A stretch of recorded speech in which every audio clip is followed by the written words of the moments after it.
अस्सलाम वालेकुम नाजरीन, वेदर अपडेट के साथ एक न्यू वीडियो में आपकी खिदमत में हाजिर हुए हैं। आपको बताते चलें, कश्मीर और मुहल्का इलाकों पर मौजूद मगरबी हवाएं मशरक़ की जानिब बढ़ रही हैं। हवा का कम दबाव शुमाल मगरब बलूचिस्तान और इससे मुहल्का इलाकों पर मौजूद है। बहीरा अरब से आने वाले कमज़ोर मरतूब हवाएं मुल्क के बलाई इलाकों में 3000 फुट तक असरअंदाज हो रही हैं।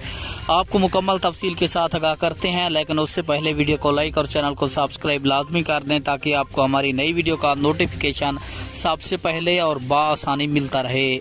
तो आपका कीमती वक्त ज़ाया किए बगैर बढ़ते हैं वीडियो की जानिब। आपको बताते चलें, मुल्क के बेशतर इलाकों में मौसम गर्म और मरतूब रहेगा। ताहम कश्मीर, गिलगित बल्तिस्तान और बलाई खैबर पख्तूनख्वा के चंद अजला में गर्द चमक के साथ बारिश हो सकती है। तो मुल्क पाकिस्तान में सितंबर के महीने में 1 या 2 बार कमज़ोर हवा का कम दबाव के कमज़ोर मानसून बारिशों का सबब बनेगा।